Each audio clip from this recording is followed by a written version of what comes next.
So improv, of course, is a form of theater where everything is performed on stage spontaneously, unscripted, and without prior planning. And since people's number one fear is public speaking, improv comedy classes can be a great way to convince yourself you're making progress. Now for me, even just signing up for something like an improv class takes some courage since we all feel like we're not funny enough. Then I saw an ad for an improv school called Upright Citizens Brigade that said, "You don't have to be clever or funny or make up jokes. The humor comes naturally from the situation." I said, "Wow, that sounds just like me," and signed up immediately.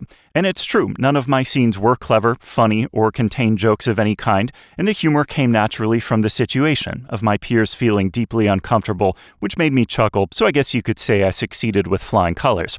And now that I've earned your unconditional trust, I've created a guide to make the whole process a little less intimidating. One of the best things about taking improv class is the opportunity to be more free and open to anything. One scene might be grounded in reality, like I might be talking to a girl at a bar, and the next scene might be a wild, erotic fantasy, like she responds. Some improv teachers call this kind of freedom childlikeness, which is why I try to become as much of a child as possible and shit my pants before every class. Now, assuming you've personally chosen to sign up for an improv class, one of the first things to decide on is the type of improv you want to learn, short form or long form improv. Short form emphasizes fast-paced games like Whose Line Is It Anyway? Long form emphasizes similar concepts as traditional comedy theater like scene work, characters, and crippling anxiety. More specifically, short form improv consists of short, unrelated 3 to 4 minute scenes with audience suggestions throughout. Long form consists of a 25-minute series of related scenes and characters based on one suggestion from the audience at the beginning.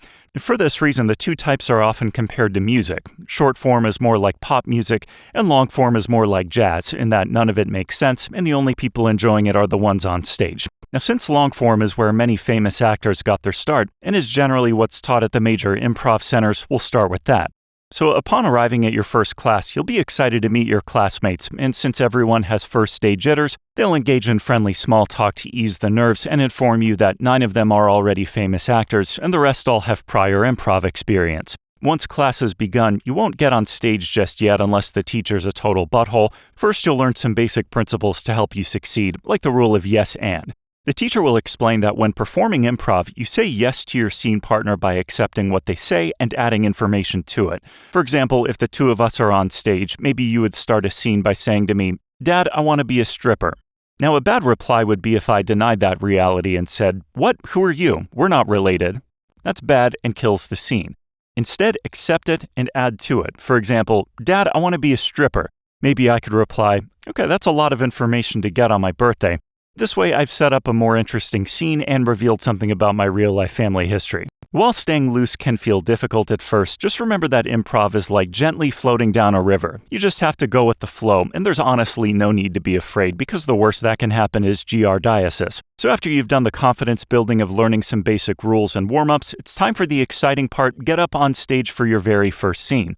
And from the moment you step out of your chair right up until you sit down to hyperventilate into a paper bag, it's an exhilarating adventure. One common obstacle is trying to juggle all the rules you just learned while staying open and excited, or as teachers commonly put it, getting inside your head. At this point, they'll offer helpful suggestions like, "Don't get inside your head." It's at this moment that many people feel like improv is harder than they thought it would be and may be tempted to quit, but it's really important to stick with it because you'll only get better. And keep in mind that since classes are paid for and full up front, all it costs you to continue is all your self-esteem. And besides, there are a couple of secrets to great improv that they just don't teach you in classes, and I'll share those now in order to give you a head start. Number 1, have fun. It's easy to get lost in all the rules and forget why you're there. Number 2, help others have fun. You'll know you're succeeding at this with a simple formula. The odds of pissing off your scene partner are directly proportional to how many times you hold them at gunpoint. This official chart explains why.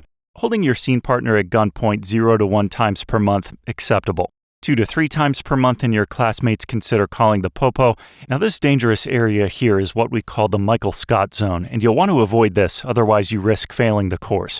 And number 3, celebrate your successes. At the end of every class, remember that it's really important to support your classmates for a job well done. A good strategy is to think of something specific they did in class and compliment them for it. In reality, I find that I don't always have the energy to do that, so you can also sit outside the class with a cardboard sign, wondering whatever happened to your childhood dreams.